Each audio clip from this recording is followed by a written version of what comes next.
What's going on, guys? Welcome to the show. Welcome back. It's another episode of Action Movie Anatomy, and this one is a very special one. We've been waiting to talk about this movie for a long time, possibly the most anticipated film of 2019, not in the Star Wars or Avengers bracket. We've got Once Upon a Time in Hollywood. We'll see you guys in a second. Welcome to Popcorn Talk, featuring movie discussion, news, and interviews. Popcorn Talk, we talk movies. And now, here's Popcorn Talk's Action Movie Anatomy. Ooh! Wow. There it is. I can't believe we're back in the room together. It has, it's been a long time. It feels like it's been a very long time. My microphone's very loud. I know, mine is too. J-Lo, up in the booth, producer, just throw it to the producer right away. You can just turn these headphones down. You can help us. Granted, I know there's a control down here. I should be able to, it's not numbered. I'm going to keep talking. We're back here to do Action Movie Anatomy. This is a show where we talk about movies on the Popcorn Talk Network. That's perfect for me. Is it? Yeah, that's great. All right. And we are here to talk to you today about Once Upon a Time in Hollywood, an official review. Wait, what? I watched Once Upon a Time in Mexico. You did. Johnny Depp? He's blind? Yeah. Cool. All right. Improv. Dude, he improvs in this movie. In this scene. In Johnny Depp in Once Upon a Time in Hollywood. What's up, everybody? We're back. It's exciting to be back in this room. Drew was in China.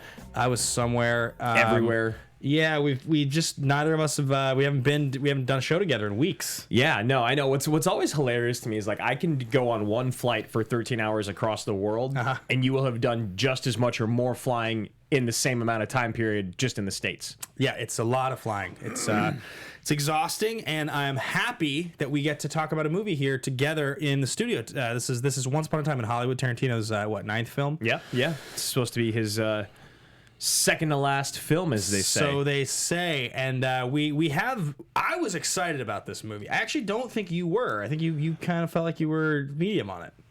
I mean, that's an interesting way to put it, because I definitely was excited for it to happen. I love Leo, I love Brad Pitt, and I think when Quentin Tarantino does well, it's a very enjoyable experience. Yeah. But looking at this movie, looking at the trailers, kind of reading what it was a little bit about, which I tried to stay away from as well, especially after you had seen it and you told me to like just stay away from from like looking too far into it. I didn't want to get my hopes up, I guess was the best way to put it. And I'm glad that I didn't, because I still walked away disappointed. And obviously we're going to get into that. We do want to stay positive on this show, but I am going to be realistic in how I felt with the viewing. It's also a spoiler review for everybody watching. Yes. Remember, guys, we are going to be spoiling the shit out of this movie for you. So yeah, and do you and like I feel like with this film, the actual it being spoiled does matter. 100%. If you haven't seen the movie, you shouldn't watch this episode. Yeah. If you plan on seeing it, it'll take away from the experience for you significantly. So, yes, but I mean, Tarantino, classically one of the most renowned, famous directors, directors specifically, somebody who does his own stuff, always has his own vision, and is famous enough and successful enough now financially that he can kind of get the funding to do the movies he wants to make. With whoever he'd like. And this was a big one. I mean, obviously, back in 2012 when he made Django, that was a pretty big deal. Getting Leo and Jamie Foxx and getting Christoph Waltz, like that movie had a lot of hype behind it, especially considering Glorious was the one before. But Hateful Eight was just a lot of Tarantino regulars for the most part. It was a lot of his guys that he uses. It didn't have a Brad Pitt. It didn't have a Leonardo DiCaprio. It wasn't that movie. And so that movie's pretty polarizing. Some people really like it. Others dislike it. Others named Ben Bateman. But that was 7 years ago. I mean, Hateful Eight was 7 years ago? No. 7 years ago was Django. Oh, so if you consider Hateful Eight to just sort of be it wasn't a movie that I felt like made waves. I feel like, because I actually liked Hateful Eight. I don't think it was great, but I actually have. I've seen it maybe 2 or 3 times now. Wow. I think it's fine. It's 10 hours of your life. It really is. I mean, like I've only sat down and watched it from beginning to end without moving, like maybe just the one time in the theaters. Yeah.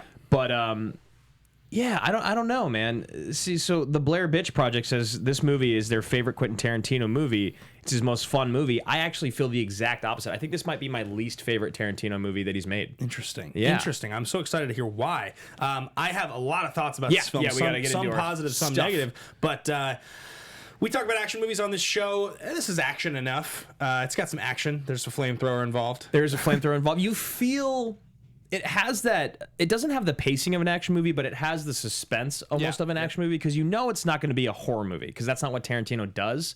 So you figure it's building. This whole movie felt like one of his scenes. Yeah. But for sure. Yeah.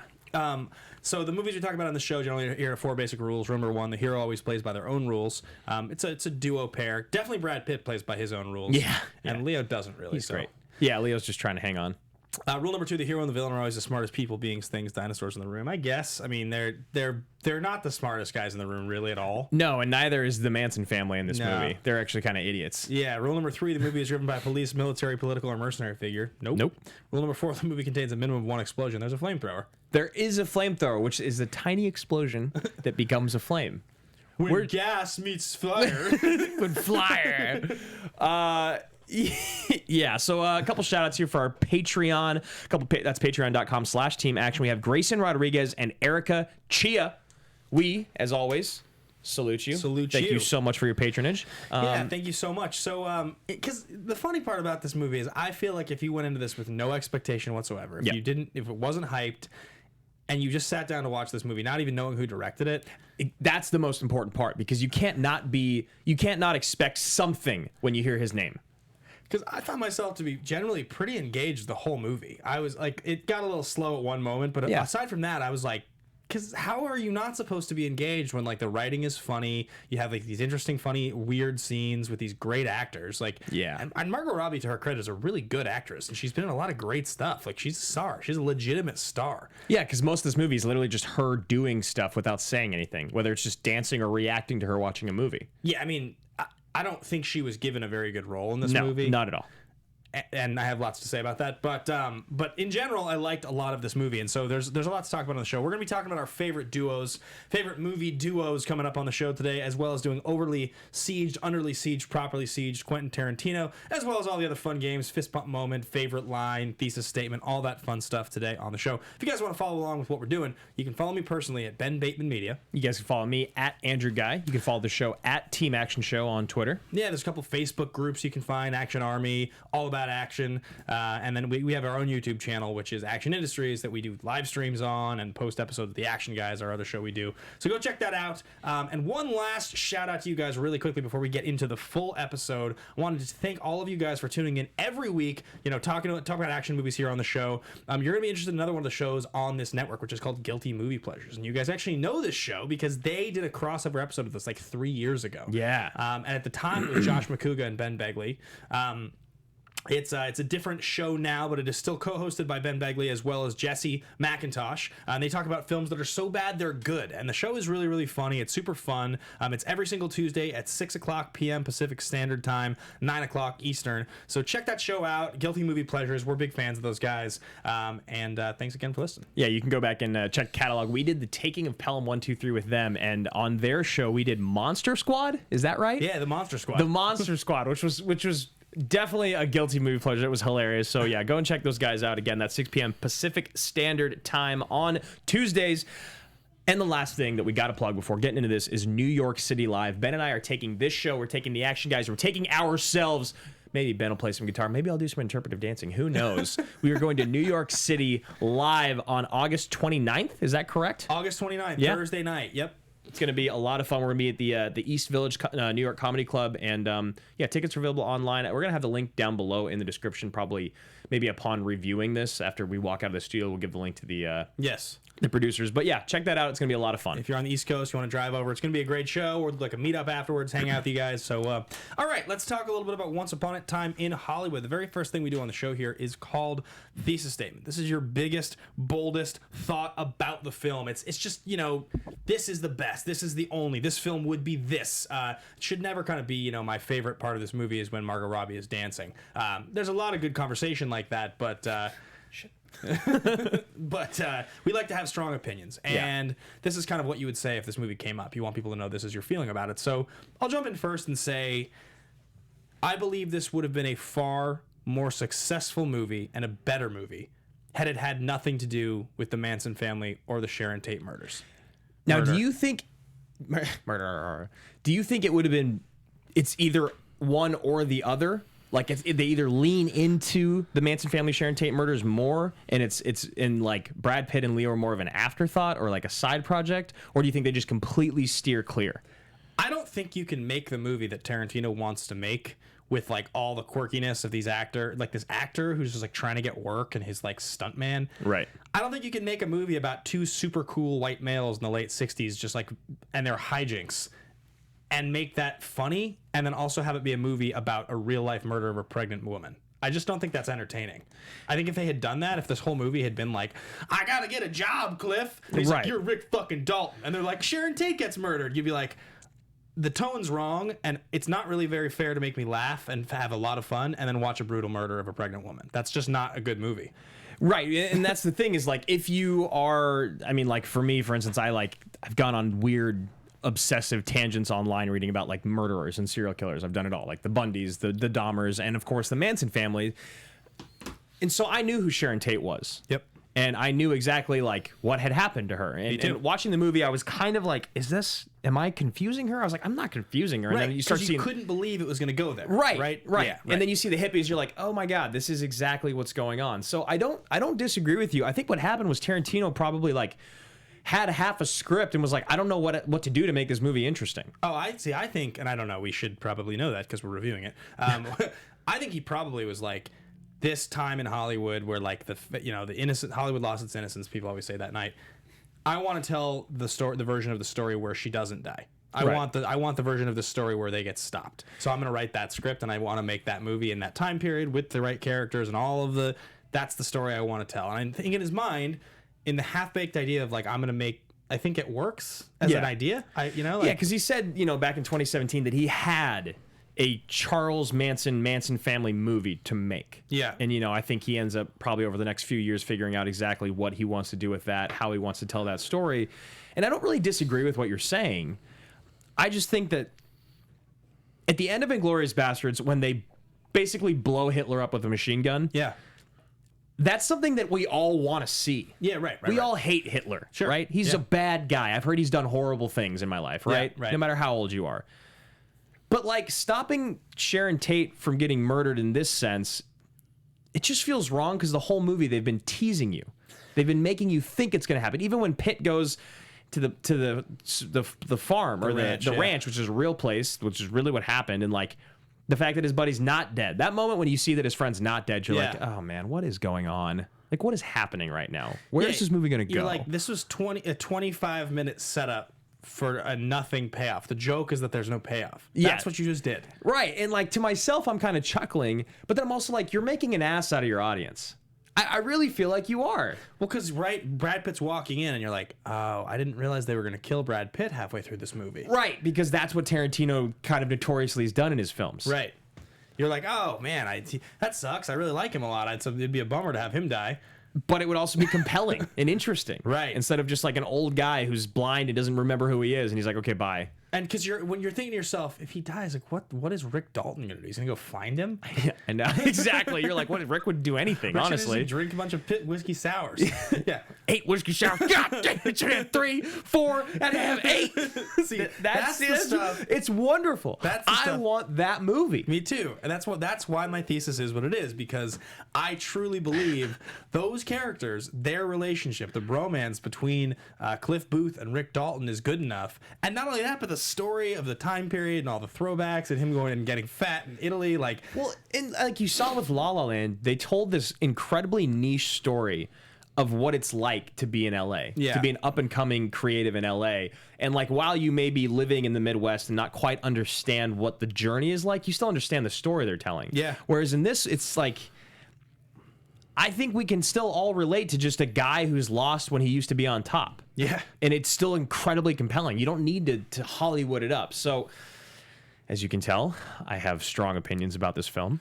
But see, the stuff that you were just laughing, talking about, like Leo. Totally. And that's the stuff where I'm like, that's why I gave this movie as good of a review as I did. Because there was enough of that stuff that kept me like, I was like, I like that stuff. I like a lot of that stuff. I completely agree, but I feel like it's been wasted on the other half of what this movie focuses on because, like, again, that movie for me is golden, and that's kind of what I was expecting.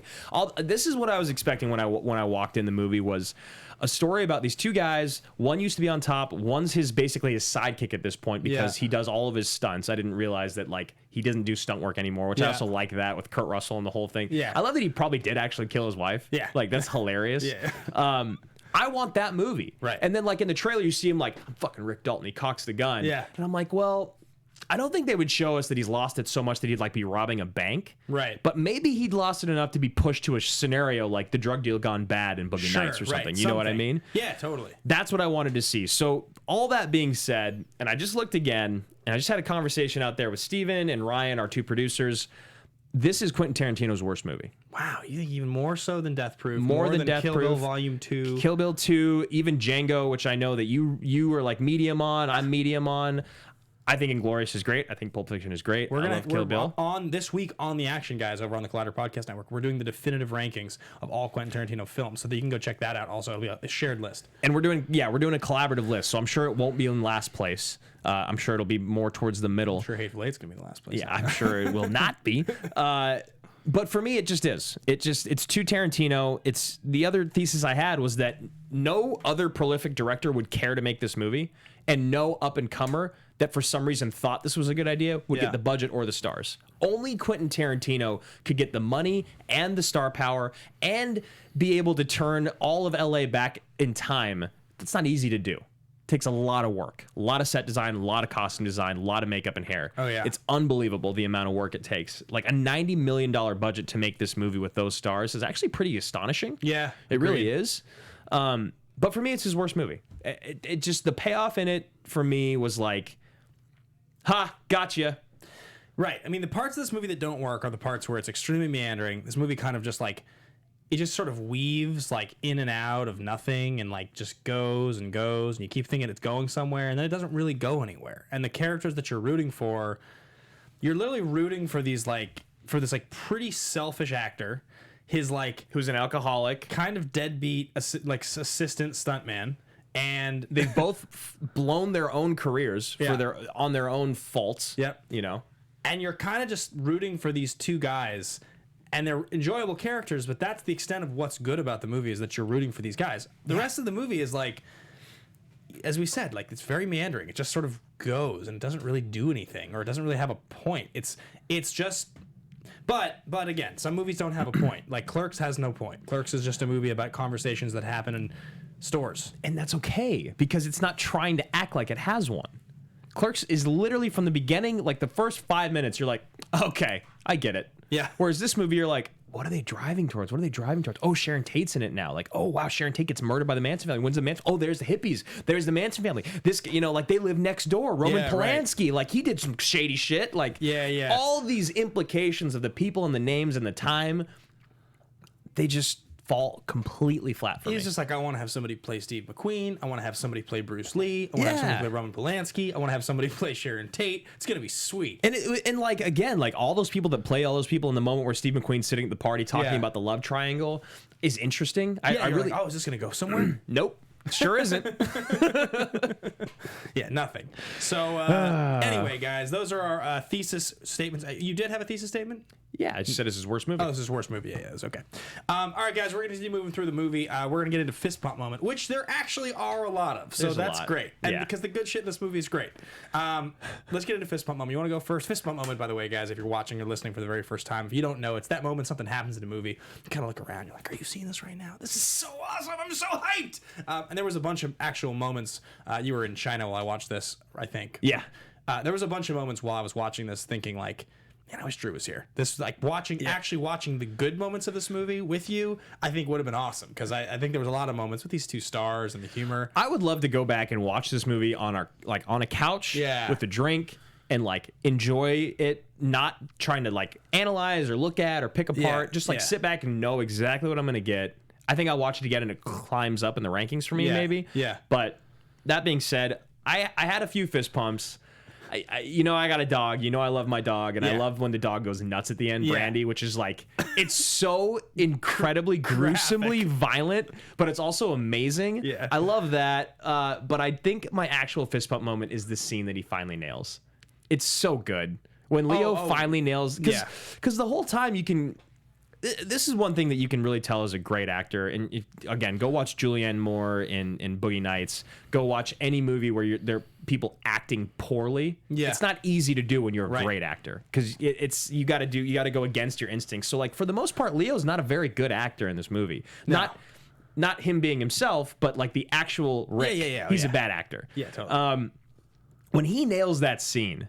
After his dropped lines, because he does a great job with dropping those lines, and Oliphant's great, like that, all the build up, and then obviously the explosion of the trailer I was laughing my ass off. It's so sad, but also just so like true and hilarious. He's yelling and screaming. Yeah, embarrass yourself out there. You're an alcoholic. I'm gonna blow your fucking brains out if you have another drink. He's just staring at the he drinks it and throws it out the trailer. Just like. It's so good. But then when he finally goes back and hits the scene, he throws the girl on the ground and she's already said that line in the trailer so many times. Mister, that's the best acting I've ever seen in my whole life. Yeah. And so you're kind of like, all right, what is it going to be? But then he does it and you're just like, you feel good. You're happy for him. Totally. Like, you're not going to kill yourself tonight. And he's in the fringes with the big mustache. Yeah. He looks ridiculous. So like when the casting director comes in and tells him what he wants him to wear, I want you to look like a hippie. Frills and I want a big mustache and all that. You want me to look like a hippie? I like a stammer. Yeah. I do. I really like Leo, and I think that scene for me was just like when he nails it, when he hits it, and they cut, and they moving on. They only do the one take. Yeah. It was just great. It was like you felt so good for Rick in that moment. Yeah, I totally agree, and that's the stuff. That's the stuff that's so interesting about this movie. That's great. Like I was into him as like that character. I liked the failed actor. Yeah. The like he used to be really famous actor. I think my fist pump moment in this movie's got to be the Brad Pitt Bruce Lee sequence. The whole entire Kurt Russell stuntman thing. I love when he throws Bruce Lee into the car. When he throws him into the car, it's hilarious. And he just destroys the car. And then Zoe Bell comes out and she's like, "What did you do to my car?" Ah, shit. I mean, I wouldn't have thrown him into it if I knew it was your car. Yeah. So funny. I love that scene, and I also love that they never do round 3, which is the point. Yeah. I thought when it ended, I was like, so there's going to be a setup for there has to like be round 3 at some point of Bruce Lee. But then I was like, but that's the whole mythos of his character is that would he have kicked Bruce Lee's ass in round 3? Is that a true story? What? That thing of like Bruce Lee fighting a guy in set? I don't think Rick and Cliff are real. I think no. Well, there's a guy named Cliff that got his tire stabbed out at the ranch. Or like I read about that, or I think Ashley read about that. Yeah. Like the whole part of the guy going out and the tire getting stabbed, that thing actually happened. But she was reading, I wasn't. I just like looked over. Oh, interesting. So I don't know if Cliff's real. I don't think he's actually real, but maybe someone like him is. Interesting. But I just wasn't sure because that's the other thing when you watch movies like this is they start to blur the lines of reality. So that by the end of it, you're kind of like, okay, I can get on board with this. I think I had 2 fist pumps. That was one of them. I definitely think that. Cliff Booth's my favorite character in this movie. Yeah. I liked Rick a lot, and their relationship's great.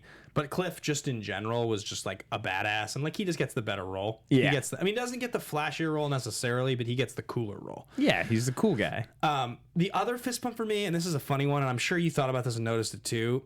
I was like, it's clear that Brad Pitt's still in pretty great shape, but I was like, he's like in his mid-50s now. Yeah. I think he might be like 52, 53. Yeah, he's definitely, you can see it on him. And I was like, are they going to give Brad Pitt a shirtless scene in his mid-50s? I was thinking about it when the movie started. I was like, I just wonder, because it's like he's not in movies that often anymore. Right. When he is in movies, he's usually not in movies that are like real, like you're supposed to look like the sexy guy. Like he doesn't do those roles that much anymore. And I was thinking about think about him in like Moneyball, or think about him in like The Big Short. Like he's just not that guy anymore. But he does get his shirtless scene. But he does, and the theater, the critics I was with, there was some audible laughs. 55. He's 55 years old. 55. There were some audible laughs in the theaters when he took his shirt off, and I just thought it was funny. I was like, because everyone was waiting for it. You think? Kind of, and also, but when it happens, it was like, I feel like critics, those of us that think about movies and talk about movies as much as we do, you can't really go into this movie and see him like dressed the way he's dressed without thinking like, are they going to use him that way or not?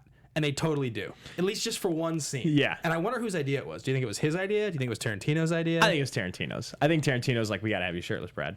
Or we got to have you shirtless, Brad. Yeah. I know that you've been much more medium on Brad Pitt than I have through his career. Like I like kind of adore Brad Pitt. Yeah. And you've always been like, I think he's a little overrated. I don't dislike him. I do like him. But yeah. How do you feel about like him and his career moving forward after seeing this movie? Would you like to see him in more films? I like Brad Pitt a lot. I think he's he's definitely one of the biggest movie stars of our lifetime. 100%. And he's been active since '87. We weren't even born. Yeah, and he's been great in a lot of the things he's been great in. I like him going all the way back to like Thelma and Louise through most of his career. I think he's a guy that doesn't have the range that people that are renowned and as famous as him have. Like, there are people that have more range that have done different stuff. He's like, it's hard to forget that he's Brad Pitt most of the time. Yeah. But like, I also feel that way with Leo now too. Really? Like, when's the last time you saw Leo and you didn't, like, even in The Revenant, I still was just like, oh yeah, Leo's super cold. Yeah. And grizzled. He's got a beard. That's Yeah. a real heart he's eating. Why? Who knows? Did he eat a real heart? He ate like a real, like when he was out in the wilderness eating that, it was like real. A bear's heart? Well, whatever. Not the bear. What did he eat? Like a deer's heart or a liver or something. Like the liver maybe. Yeah. Leo. Look, man, if you eat this heart, you're going to win an Oscar. I swear to God. I swear to God, if you eat it, you'll win an Oscar. And you got to be really cold. Yeah. Look, just stay out here naked all night, almost freeze to death, and eat this heart. Eat this heart. I'll write an article about got it. you. Probably got you an Oscar. I'm gonna be in my heated tent. Yeah, so those are our fist bump moments. I know that I'd asked Ashley like what was her fist bump moment while watching. I was like, when we sit down, you got to think of these three things. Yeah. What's your favorite line? What's your fist bump? What's your thesis? She's like, okay. I was like, you don't have to actively think about it, but just if it pops in your head. And she's like, when he gets the flamethrower. When he gets the flamethrower at the end, like, it's sweet. Because like, I talked to one of our a friend of ours, and she was telling me that she's like, the movie was good and interesting, but then there was a scene that was so violent I had to look away. Yeah. And I was like, so I actually really hated that she told me that, because the whole movie I was waiting for it. I already was waiting for it because it's Tarantino and he always does it. Yeah. But like then when he hits the guy in the face after the tire, I was like, was that it? That's a lot of blood, and like it was a little unnecessary, but I can't see her being that squeamish.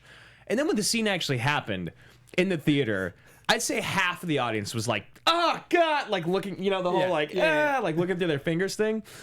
But when the flamethrower came out, everyone was just dying laughing. Yeah, it's amazing. Because when he turns it on, he's like kind of scared using it. It's perfect.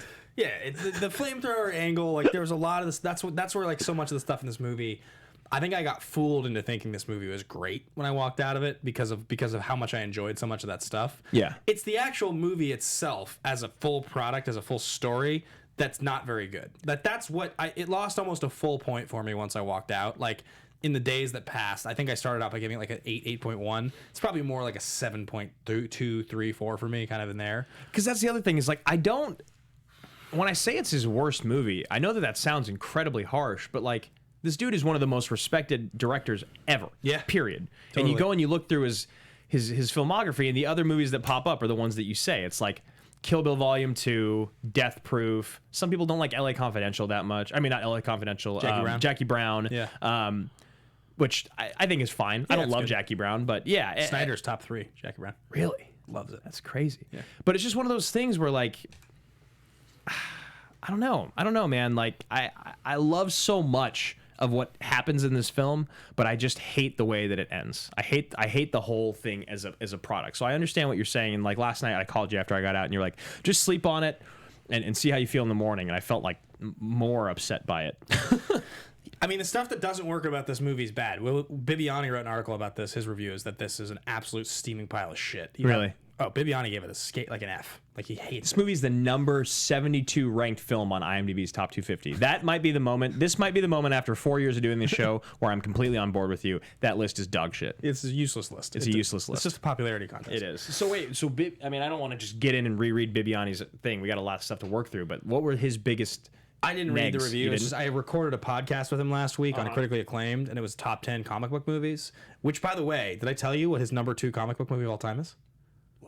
The Mask of Zorro. Yes, he loves it. He's got to come on for that. It makes. We haven't done that on the show, and he's obsessed. He was like, I told him, I was like, I've never seen it, and also, did you tell him I love it? Yeah, oh yeah. I was like, Drew, like, the dies for that movie. That's one thing we can agree on, Bibbs. All right, let's keep moving. But anyway, when I was there doing that, he told me that. He just hated it. He thought it was awful. Yeah. Huh. Anyway, let's get into star profiles. We're going to talk about Brad Pitt. So his last 3 films, Deadpool 2, he's got the cameo as the Vanisher. So awesome. We've got War Machine 2017. That's the Netflix movie. It's like a war or something, right? It's like You get gray hair and Did you watch it? no. Me neither. I heard it was fine. I can't get on board yet with the Netflix originals. I just don't care enough. I don't know what it is. I know they're real movies. I know eventually there's going to be a time when I probably have to go back and catch up on Bird Box and all these like Velvet Buzzsaw and all these movies because they have great actors in them. Yeah, I've heard Velvet's fine. I watched Bird Box. Yeah. It was whatever. It was super overhyped. Yeah. I will say that their series are great. Yeah, Like yeah. I've heard Chernobyl is absolutely out of this Me world. too, I yeah. just watched When They See Us. It was heartbreaking and riveting and like, but yeah, I'm the same way. For some reason, Netflix original movies, I'm just like, if this was good enough, it'd be in theaters. Something like that. But yeah. that's not It's really not true. No, No. it's just a perception thing. Yeah. It's an age thing for us. People that are 10 years younger just don't care that. They don't feel the same way at all because like they grew up now with streaming services as the way they consume movies. Yeah. And so when a new movie comes out and it's on their streaming service, they're probably more likely to watch it than to go to the theaters. Well, right, and like it goes immediately to 190 countries around the world. 190 countries at the same time. You can't really do that unless you have a massive, massive budget. So, and then the third film that he does, Allied, in 2016 with Marion Cotillard, right? Yeah, it's the Bob Zemeckis movie. Bob Zemeckis. Bobby. Robert for you common folk. Bobby Zemeckis. And then on the other side, you got DiCaprio's last 3 films. This is crazy. I know. And he didn't retire from making movies, but he took a bit of a break to work on like other stuff in his life. This is the first DiCaprio movie since his Oscar in 2015. Yeah, it's crazy. It was already 4 years ago, and he does a lot of humanitarian work, a lot of charity work, a lot of like, green environmental consciousness out there, which I actually love about him. I love that he uses his voice for that, even though people still kind of like, look down on actors that do that stuff. But so he did The Revenant in 2015, Wolf of Wall Street in 2013, The Great Gatsby in 2013, which are all great movies. He pulls off great performances in all of them. I am starting to feel like I need to see him disappear again. And I didn't really see that in The Revenant. Even though I think it's his biggest stretch he's had in a long time. Yeah. I want to see like Daniel Day-Lewis level of disappearance. Do you feel like that's been his MO though? Because I look do. back, I feel like I look back to like when adult Leo hit with Gangs and Catch Me If You Can in 2002 till about here, like Wolf would be sort of the end of that decade. Yeah. What are the movies in there that you think of that are like he just became someone else and I didn't see Leo? None. Really. That's why I want to see it. Okay. Like now that he's got his Oscar and he's already proven himself as like doing this thing, he's done the Denzel thing for a long time where Yeah. he's just like, I am this guy in a movie doing a great job. I would love to see him like just character it up a bit. You know what I mean? Put on like a Zapata. A big mustache. and Yeah. some fringe and a hat. And like honestly, like that scene was one of those moments where I was like, oh, you know what? No, Django. In Django. That was the does. first time I've seen it in a long time. Where he's like not the same guy. He was at like all. a disgusting piece of shit with gross teeth and Yeah. a racist, and like you wanted to see him die. He was pure evil. Right. Like I loved him in that movie. Me too, I yeah. thought him and Samuel L. Jackson had pulled off maybe their best performances in a long, long time in He's that pretty. movie. I would say, even though he's pretty Leo, he as Costigan, he feels like he's or not Costigan. You talking about Catch Departed. Me? Departed. Oh yeah, no, that's Costin. Yeah, Costigan. He feels pretty like not like Leo. Yeah, in that movie. but that was 13 years ago, right? yeah. Yeah, Yeah. I do love that. I mean, obviously, it's one of my favorites. Now, go ahead. But yeah, so I was gonna say like if you think about like famous actors that have done stuff like this, obviously Day-Lewis famously is a guy that's taken a lot of time off. Hoffman in the '80s made like 4 movies. He made 4 movies. He won an Oscar for Kramer versus Kramer in '79. He had done Midnight Cowboy in the late '60s, and he had a ton of movies in the '70s. Everything from like Marathon Man to Straw Dogs. Like he was just like All the President's Men. And he got to the '80s and just didn't work that much. He made like Rain Man. He won the Oscar for that. He made a movie called Family Business. He made like 2 movies in the earlier part of the '80s, but I mean, he only made 4 movies in 10 years. So like same kind of thing. Rain Man as was Leo. 88, right? Yeah, Rain Man's Yeah. 88.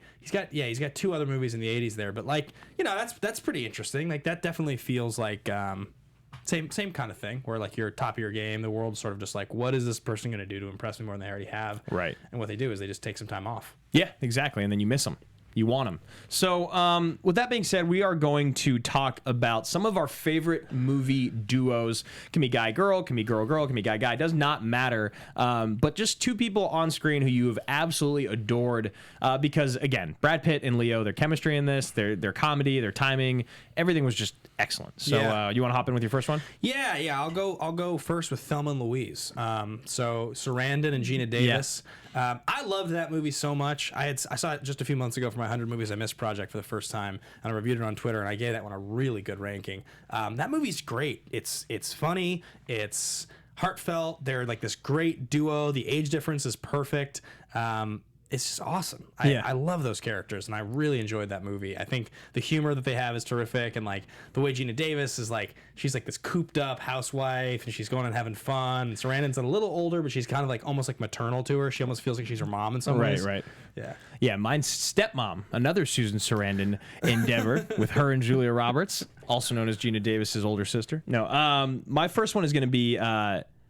I'm gonna go back to Pitt. It's gonna be Brad Pitt and Edward Norton in Fight Club. Tyler Durden. And Tyler Durden in the narrator. Yeah, it's one of my absolute favorites. I love their chemistry in it. From the moment they meet on the plane till the end of the film when he blows his own brain out, they're just excellent together. I So love good, them. It's one of my absolute favorite duos in film. So my number 2 is going to be Jules and Vincent, Travolta and Sam Jackson from Pulp Fiction. Yeah, there you go. One of the great duos of all time. I just think like they show up in the car driving, talking about like McDonald's in Paris for the first time. Oh, yeah. They go and they do obviously the iconic scene, with the big Kahuna burger. And then even later when they, when they're in the car and there's the accidental gun goes off and having to clean the body up. Yeah, it's and so stuff in the good. diner at the end. I mean, just as a duo, they're just a great, great duo. Yeah, they have incredible chemistry, and that's what I love about Tarantino. Like that tracking shot of them walking up the apartment complex to going and waiting and then going back to the door. Like, it's so good. It's so well written, so well acted. That being said, I'm going to go with Neo and Trinity. It's one of my favorites. She's the badass. Totally. He's the damsel in distress. She carries him through the whole movie all the way up till the end where she's like, look, it's my ship. I know him. I'm going. You're shutting up. Like, Yeah. I love that. Yeah, she's great. And the love. Next up, I'm going to go Ryan Gosling and Russell Crowe, Fat Sweaty Crowe. Yes. In The Nice Guys, one of my favorite films from just a couple years ago. Just the best, those two. So good. Yeah, I love when he falls asleep in the pool when he finally tells him the story. It's so Are you good. sleeping? I have to go Will Ferrell and John C. Reilly. I got a comedy one that I'll rival you with here, and it's Chris Farley and David Spade and Tommy Boy. Yeah, that's better. It's way better. They're both so good. They're so good. They're both so good. But yeah, Farley and Spade are just the absolute best. I've got another comedy duo. Okay. Philippe and MacGruber, maybe Will Forte. Anybody? MacGruber. I love them together. Except for honestly, it should really more. It's actually not Philippe and Forte. It's Val Kilmer and Will Forte. Yeah, totally. Their chemistry together and just in that movie are unmatched. But they're not a duo. They're not a duo. Yeah, so you got to go Philippe. Which But they I have great have a moments. similar. Who I have a fucking similar knows? thing where it should be Jason Statham and Melissa McCarthy and Spy, but I'm gonna say Melissa McCarthy and Rose Byrne. Rose Byrne might be the best part of the movie. Statham is amazing. He's so funny, but I actually think Rose Byrne might be funnier. Raina, the hair, the more you go back and watch it, she is perfect in every scene. Incredible. What does she call them? Like her two crazy aunts at some point, like when they're like walking, because the other like. Her friend. I can't remember exactly what she calls them, but with like her two psychotic aunts, I die every time I watch that scene. Like, and I mean, Melissa McCarthy, when she like throws the gun at the Swedish guy, and then she just, you know what I'm talking about? She has the scene. Yeah. You Swedish fuck. We need to do that on the show. No, that has to be done on the show. I'm shocked we haven't with how much we've talked about it. One of my favorite movies. How many more do we have? One each? That's my 5. That's your 5. So I got one more. My last one, I think it has to be. It's got to be Diggler and Rothschild. Yeah. They're so good. Again, John C. Reilly makes my list twice. I also wanted to just like Jonah Hill in anything, whether he's with Michael Cera, whether he's with Brad Pitt, whether he's with Leo. Leo, yeah. Him and Leo, though, is amazing. The cousin scene. The cousin scene is. Daddy, I heard you fuck your cousin. I was just thinking I could let somebody else fuck her. But if I'm going to fuck my cousin, it's got to be me. It's got to be right, Jordan, right? And the whole time, Jordan's just like, he's like disgusted by it. That movie to me, when I'm on rewatch every time, it's depraved. I think it gets better every time I watch it. It is. And it's like, it's depraved in the sense kind of like how Wedding Crashers is now when you watch it. Like, it's like a lot of pretty disgusting people, yeah. but they get exactly what's coming to them. Whereas in Wedding Crashers, they get a happy ending. Yeah, and it's weird too, like the scene at the end of Wolf when he's got the ankle bracelet on and he has to be sober and he's home. Yeah. Like Donnie comes to see him and he's like, I'm drinking these like non-alcoholic beers, and he's like, how is it? He's like, boring. He's like, it's good to see you, Donnie. And you're like, oh yeah, these are like regular people. Yeah. They're like fucked up people, but they like, these are like, he's going to be sober and go live a different life, and he's just going to continue living his fucked up life, and like there's just people that exist in the world having a normal conversation like you'd have with someone. That was like, I remember watching that the last time and thinking to myself, like, this seems like a cartoon, but this is also shit that happens in real life. Yeah, I actually really love the way that scene's like they wrap that up. So those are our duos. Let us know if we missed any. I see a lot down in here: Jonah Hill and Justin Long, Jay and Silent Bob, Riggs and Murtaugh. It's a classic. Brad Pitt and George Clooney as well from Oceans. Yep. Wahlberg and Farrell from the other guys. Simon Pegg and Nick Frost. That one was very, very close to making my list. It's been a long time since they've done something that I absolutely love. So we talked about this a little bit earlier. Production development, this is first announced in July of 2017. This is the first film that Tarantino did away from the Harvey Weinstein Company, when he dropped working with him. To secure the rights to distribute this film, Sony Pictures had agreed to Tarantino's demands, which included a $95 million budget, final cut, and extraordinary creative control, that makes perfect sense for this, plus 25% of the first dollar gross. So he made a good amount of money because this movie itself, as we get into box office, has already almost made all of its money back. Pitt, DiCaprio, and Robbie, as well as several other Tarantino regulars such as Zoe Bell and Kurt Russell, joined the cast between January and June of 2018, and principal photography lasted from June to November around in Los Angeles, which is actually pretty quick. June, July, August, September, medium. Yeah, it's the last film to feature Luke Perry. Rest in peace, Luke Perry. R.I.P. What was I gonna say? I had a friend who worked at Sony at the time they were doing this movie, and would tell me that most things at Sony, like little details would sneak through. They'd see little quick cuts. He's like, nothing. This was like lock and key. It was like so tight. Oh, nothing came out. Yeah, nobody got to see anything, and it is so interesting that Tarantino had Final Cut, because it makes you wonder. Had he not had Final Cut, you wonder how much shorter this movie would have ended up being. Because there's a lot of fat. This movie is way too long. Yeah, it's 2 hours and 50 minutes. Yeah, like in fact, I would argue that basically almost the entire stuff, the ranch, almost that whole sequence, the whole ranch scene, it's almost entirely irrelevant. It is irrelevant. Yeah, the only part that's relevant is the end that Brad Pitt recognizes the guy and that like catches them off guard for a second. But other than that, like the fake out with Bruce Dern just doesn't matter. No. The guy, like literally, he could have said something insulting when they got there to this hippie, and the hippie could have slashed his tire. Yep. And then he could have just beaten him up and left. Yep. And the whole scene could have been 6 minutes as opposed to like close to 20. Yeah, or whatever it was. I agree. This movie was definitely a bit too long. Do you know that the guy that plays Tex, the actor whose name is Austin Butler, maybe? Yeah, something like that. I just saw his... do you know he's playing Elvis? He got cast. He's a good-looking dude. Yeah, he's the guy in the next biopic. Really? There was like 4 guys up for it or whatever. Yeah, you look at his... he's a very good actor. Yeah. I actually was very impressed by him throughout. He got the crazy eyes. The makeup team did a really good job with that. But yeah, I looked at him and I was like, you're incredibly interesting. Yeah, I want more of you in my life. I like the girl too. The one that Brad Pitt picks up. Yeah. I think she's in like a big TV show, like The Leftovers, maybe. So on July 2017, it was announced that Tarantino had written a screenplay for a film about the Manson family murders, which he would direct as his next project. And he actually cast the film before he sent the package out to studios, because how, as a studio, do you turn down a Quentin Tarantino movie about Charles Manson murders with Brad Pitt and Leo? You just can't. There's no way. This movie was produced by David Heyman, Shannon McIntosh, and Quentin Tarantino. Heyman is most known for securing the rights to Harry Potter in '99 and went on to be a billionaire, because that's what happens when you do Harry Potter. And as we get into product, excuse me, box office and critical, Sony and Columbia, the budget was $95 million. It opened July 26, 2019. It grossed around $40.35 million as of last week. It hasn't been released foreign yet. So that's a thing. Yeah, it opens in like 2 weeks. I think Sonny was saying last night on the stream that it's not out there yet. Yeah, so it's actually only at 40 plus million around there. So it's about half of its budget back, which is, that's fine. It's going to do, you see Brad Pitt again and Leo overseas, Quentin Tarantino, it's going to make a lot of money. This movie has an 8.7 on IMDb. Go ahead. She's the girl in The Nice Guys. In the yellow dress. Oh, that's, right? I was like, I kept looking at her. I was like, I know you, man. That's who it is. Okay, got it. This movie's number 72 on IMDb's top 250, so that's a thing that happened. Tomato meter gives it 86%. The audience gives it 73%. Do you want to do Quentin Tarantino over under proper? I think we could probably save it. Yeah. I think because I actually have a feeling we're going to end up covering Reservoir Dogs at some point, and by the time we do Reservoir Dogs, we won't be like living in the shadow of this movie's immediate release. We could also do that on the Action Guys if we wanted to as a precursor. We could. That's very true. We have a question, an AMA question that was submitted by somebody here. Yeah.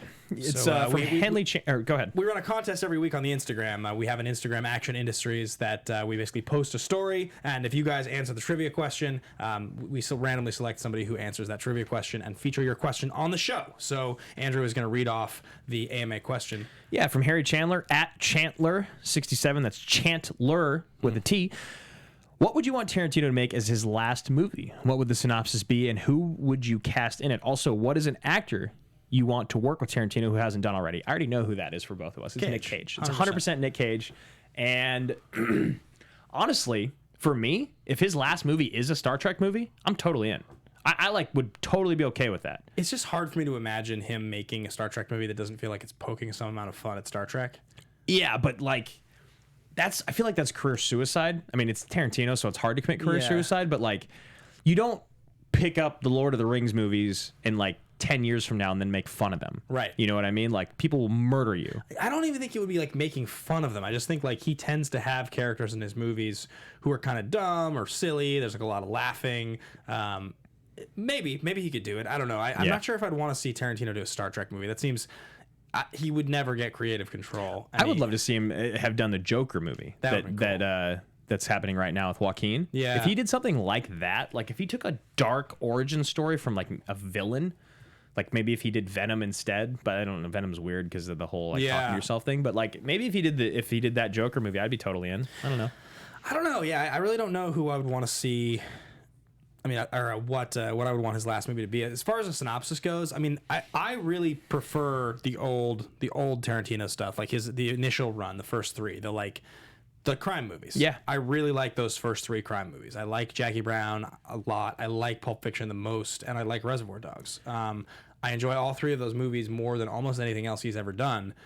Like, really, there are elements to Kill Bill that I like. I like Inglourious Bastards a lot. Yeah. And there's some of this movie that I like, but I have to convince myself why I like those movies, whereas Reservoir Dogs and Pulp Fiction I just generally like. So I'd love to see him just go back and write an original crime script that's what he's doing. Which, like, honestly, it could have just been this movie. Yeah. Even if they kept in the Manson murders and, like, had Rick and Cliff doing something bad that ended up getting them caught up, so it's like they had to protect Sharon Tate, but then they end up going to jail. You know what I mean? Like, something like that.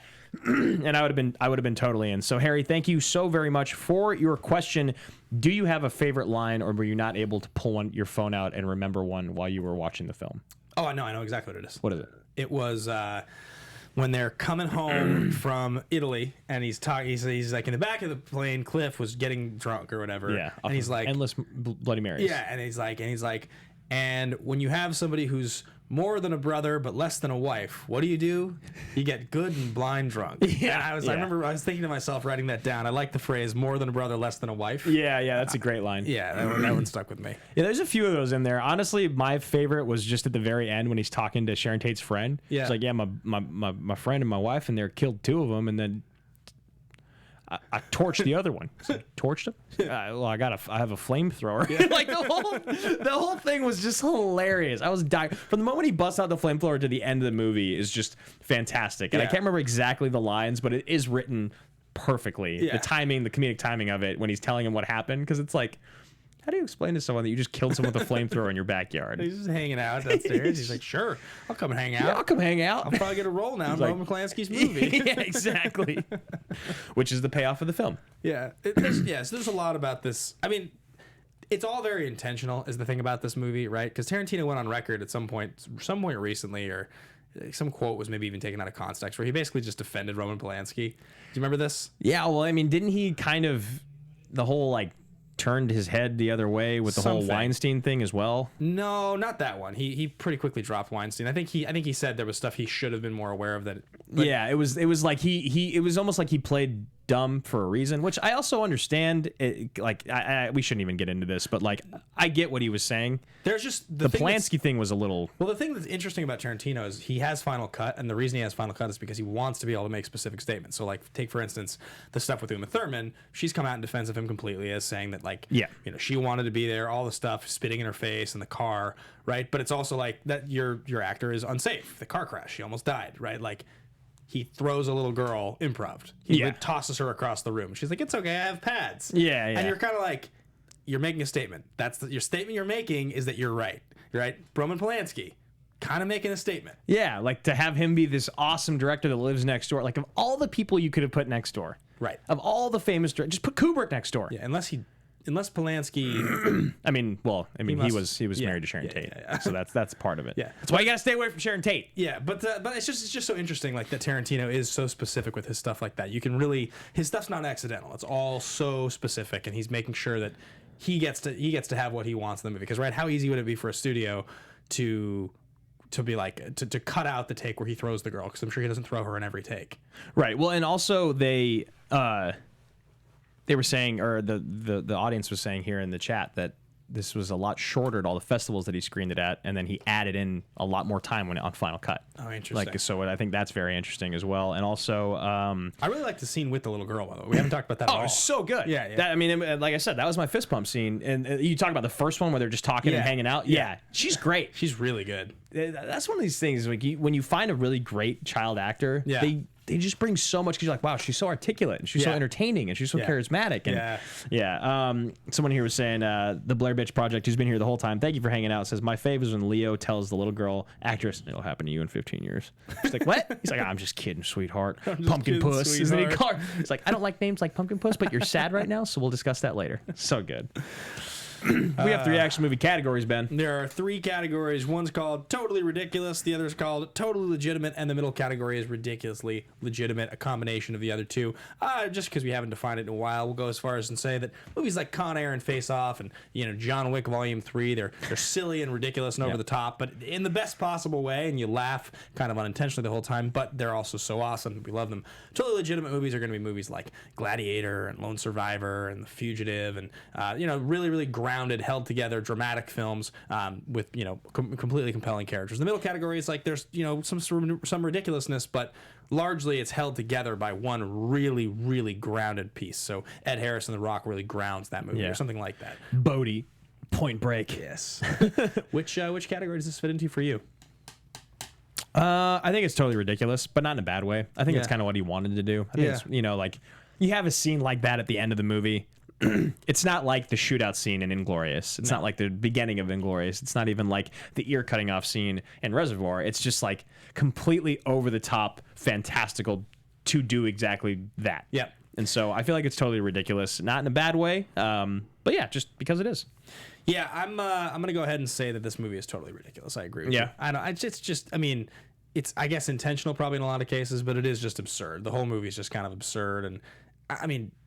His stuntman throws Bruce Lee into a car, and destroys the car. Oh, I think my other favorite line is, "If I kill you accidentally," I don't want to do his voice. I would go to jail, and he's like, "You kill somebody accidentally, and anything you go to jail. It's manslaughter. About your hands is bullshit." That's true. That was such a great. The guy that did the Bruce Lee thing too was hilarious. He went over to Collider to do some stuff, and he teaches Roka karate in a video. I think. Really? I think so. Yeah. I have to watch that. That is going to be. I'm actually going to be on Collider Heroes tomorrow. Oh, really? I have no idea what I'm going to do on there. Cool. I don't know anything about comic books. Yeah. Well, they. Great. I was just like, you should be there instead of me. Okay, we got one more category, or one more thing, Ben. There's only one last thing left to do on the show, and that's called The Pitch.